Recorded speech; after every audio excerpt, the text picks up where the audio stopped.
Olá, para você que está desperto, para você que está despertando. Alguém me pediu que eu falasse de Nietzsche e eu pensei a respeito e deduzi o seguinte: sobre Nietzsche é fácil encontrar, material no Google, na Wikipédia. Então eu pensei, eu não vou falar, aquilo que está lá, quando ele nasceu, quando ele morreu, aonde ele viveu, que não é isso que interessa, obviamente, né? Mas uma coisa interessante sobre ele, que eu gostaria de começar falando, é que ele foi um filólogo, um filólogo acadêmico. O que é um filósofo? Ele é confundido comumente com um filósofo. Né? E o que é um filólogo? Um filólogo é alguém que estuda a linguagem e as interferências, né, os condicionamentos que a linguagem causa na humanidade. Quem acompanha o meu trabalho há mais tempo sabe que eu falo com uma grande frequência até sobre aquilo que eu chamo de a grande confusão das palavras, que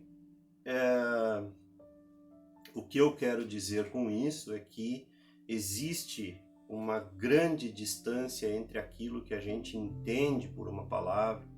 Na maioria das vezes a gente analisa uma palavra ou uma frase, né, uma sentença, de acordo com os nossos condicionamentos. A gente nem para pensar realmente. Não é com presença que a gente avalia aquilo que está sendo dito ou aquilo que a gente está lendo. Já ficou mais do que claro que não há interpretação de texto. Há, em raríssimos casos, uma interpretação, né, um sucesso na interpretação dos textos falados e lidos, enfim. E ao estudar, né, a linguagem, né, na filologia, Nietzsche acabou percebendo o quanto a humanidade se perdia nas palavras e o quanto isso influenciava negativamente na compreensão do mundo, das leis, da existência, de si mesmo, enfim, né? E eu acho que esse é o aspecto mais interessante da existência deste homem, né? Que inclusive é confundido com um grande filósofo e merecidamente. Um dos ensinamentos mais polêmicos e menos compreendidos de Nietzsche foi a afirmação que ele fez, né? Eu vou citar ela só mesmo, a partezinha que interessa, que é Deus está morto. Né? Então, quem não pensa muito já pega a frase como uma ofensa, né? É uma frase que os egos adoram contrariar. Enfim, como disse Galileu, quanto menos se entende, né, mais se quer debater, argumentar e, enfim. E quanto mais a gente compreende, menos a gente quer argumentar, mais a gente quer compreender ainda mais. É uma grande verdade isso. Como disse Sócrates, tudo que sei é que nada sei. Quando eu sei que eu nada sei, eu estou disposto a aprender tudo o que vier pela frente. Então, o que significa essa frase? Nietzsche foi uma das poucas mentes, uma das mentes mais lúcidas do nosso segundo milênio. Ele conseguiu aquilo que Platão ensinava já há dois milênios e meio atrás, né, que é preciso sair fora da cultura local, sair fora do senso comum para poder enxergar, né, com clareza. E Nietzsche saiu completamente fora do senso comum, e por isso que ele conseguiu enxergar. Quando ele fala Deus está morto, ele está falando das religiões, ele está falando do mal que as religiões causam ao mundo, nos dando uma falsa ideia do que seria Deus. Então o que ele quis dizer foi que a idealização de Deus está morta. O Deus idealizado, ensinado por todas as religiões, sem exceção, os deuses idealizados, porque no panteão hindu são vários, né, e na China e no Japão é tudo diferente, enfim, e as noções, né, de deuses. E o que ele quis dizer foi isso: os deuses estão mortos, porque na medida Inclusive ele não falou nada diferente de Jesus, hein? Porque Jesus jamais enalteceu. Vocês podem buscar por conta própria lá no Novo Testamento, naquele roteiro de vida e naquilo que está ali transcrito do que ele disse. Ele jamais enalteceu aquela ideia de Jeová ou de Javé que os antigos judeus traziam, né? Tanto que ele chamou de pai. Raramente, talvez até nunca, ele se referiu a Jeová ou Deus ou Javé. Ele se referia, isso eu estou falando do Jeová ensinado e compreendido pelas massas, né? Como um Deus vingativo, como um Deus antropomórfico, como um Deus com atributos humanos. Então, Jesus mesmo já tinha essa noção e tentou ensinar essa noção, ensinando que o que nós chamamos, o que se chama de Deus, é na verdade uma dimensão que ele chamou de reino, né, interior, que está ao alcance de cada um.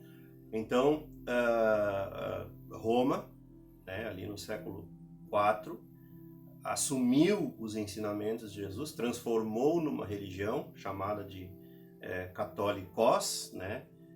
Católica, no caso, católicos, que significa universal. Então, era a religião universal do Império Romano, para atender às necessidades das mais remotas e variadas regiões, né? As vastas regiões dos países e culturas diferentes que faziam parte do Império, né? Então, foi uma montagem. Quanto a isso, não há mais dúvida.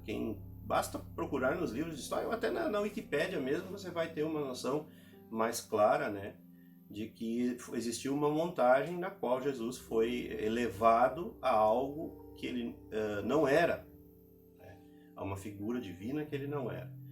E Nietzsche enxergou isso.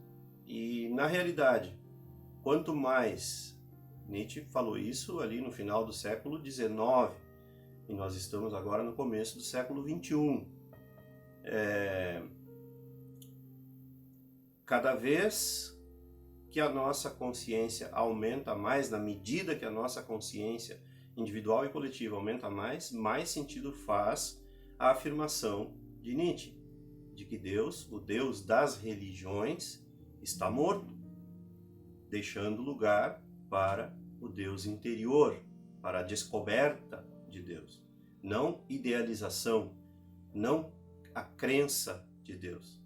Nietzsche percebeu também que o budismo, né, embora seja mais um ismo, né, tanto quanto o cristianismo e todos os outros ismos, embora o budismo tenha se tornado uma ideologia também, uma religião, né, com suas crenças, não faz alusão, Buda nunca fez alusão a Deus, porque Buda entendeu também, lá 2500 anos atrás, de que o importante não é acreditar em Deus, não se trata de acreditar em Deus, e nem de não acreditar em Deus. Na verdade, não se trata absolutamente nada de crença.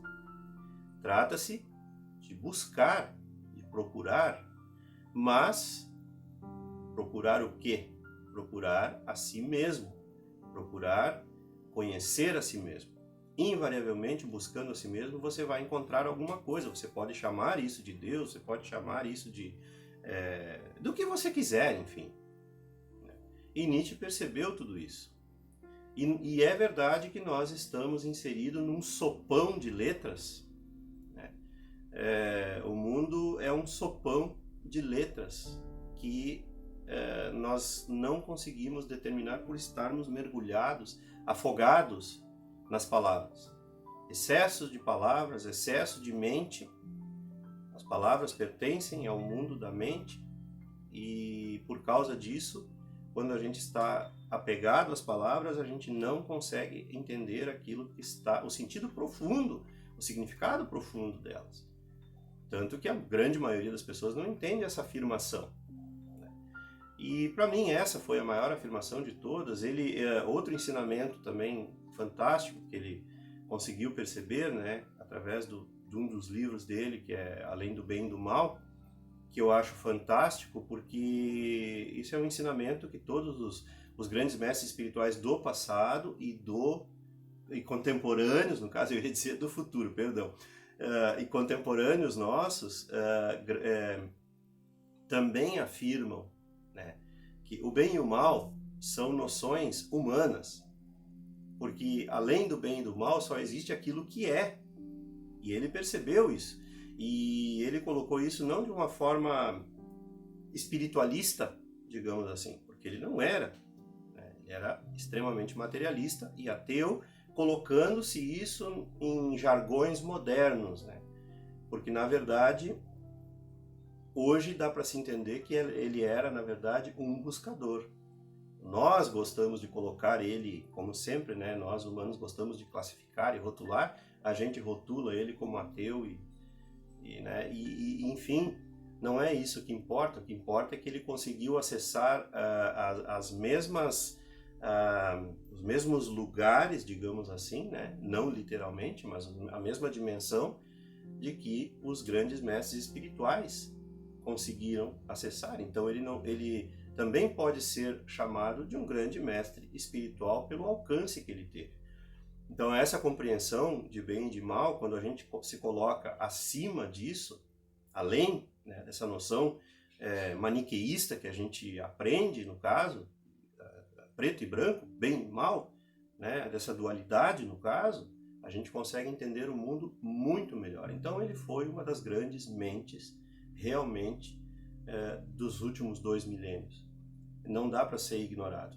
E outro livro fantástico que ele escreveu foi o Anticristo, aonde também, né, quem entende superficialmente acaba não compreendendo, né, o que ele quis dizer, e ele afirma que o único cristão digno desse nome morreu na cruz. E é uma grande verdade, gente. Não é o fato de você se assumir cristão, você dizer eu sou cristão, que te torna digno de seguidor, digamos assim, do Cristo. Ser cristão não te torna crístico. Na verdade, quanto mais crístico, quanto mais Cristo dentro de si você tem, menos cristão você se torna, porque essa preocupação já não existe mais. Jesus não tinha essa preocupação de afirmar-se dessa ou daquela corrente religiosa ou de crença. Na verdade, ele combateu tudo isso porque ele entendia também, ele compreendia, só que depois, né, o que chegou até nós ali através desse livro que nós chamamos de Bíblia, né, o Novo Testamento contém a vida dele, chegou também de forma deturpada, então tem coisas ali que ele infelizmente não disse, né, e que chegaram até nós como uma forma de manipulação, como aquela frase onde ele diz, né, sobre Pedro, no caso, sobre esta rocha eu construirei a minha igreja. Jesus não tinha nenhuma intenção de construir igreja nenhuma, inclusive tem que ser avaliado, aí entra o estudo de Nietzsche, né?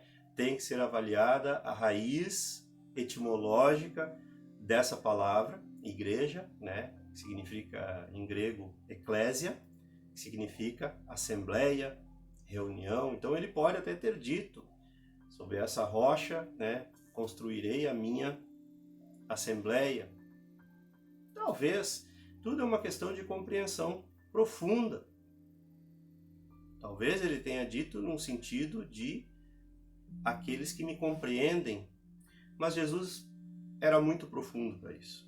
E ainda hoje, obviamente, né, a grande maioria tem dificuldade de entender porque pega os seus ensinamentos na forma literal, assim como todos os outros, assim como Nietzsche também. Assim como os ensinamentos de Nietzsche também são pegos de forma literal. Então é um personagem histórico que vale a pena conhecer, o seu pensamento vale a pena conhecer, um pouco difícil nos primeiros momentos, mas quando você já tem um autoconhecimento suficiente, né, de si mesmo, já fica mais fácil compreender o alcance desses que eu considero os principais ensinamentos dele, né? A noção de anticristo, no caso, e é curioso como, se a gente for analisar, eu já falei, já gravei sobre isso, anticristo é tudo aquilo que não é crístico, né? Então a própria igreja que ensina noções erradas sobre o Cristo, sobre ser crístico, é anticrística. Você consegue entender a profundidade disso? Tudo aquilo que vai contra os ensinamentos espirituais e profundos do Cristo é anticrístico, é óbvio. Pega as cruzadas, pega a Inquisição, né? Enfim, a expulsão dos judeus em todos os tempos e de todos os lugares da história. Então, quer dizer, as atrocidades cometidas em nome da religião. Não matarás é um princípio básico da natureza. Isso vale, inclusive, até para os animais. Não quando falamos de lei, as leis não podem ser distorcidas, né? Enfim, e ele compreendeu tudo isso. E, como eu disse, é um personagem que vale a pena conhecer. Uma grande mente, uma mente brilhante que acabou, no final da vida, né, numa introspecção que foi diagnosticada ou confundida com loucura. E é preferível realmente ser louco aos olhos da humanidade, pelos padrões da humanidade, do que ser são pelos mesmos padrões, pelos mesmos olhos da sociedade humana. E era isso. Se você gostou, curta e se inscreva no canal. Não esqueça de ativar aí o sininho para receber as notificações e as novidades diárias. Compartilhar e divulgar os vídeos, curtir também, caso tenham lhe agradado. Contribuir, a sua contribuição, a sua colaboração financeira tem sido muito importante para a manutenção dos equipamentos. O número da conta é sempre deixado logo aí abaixo. Um grande abraço e até a próxima.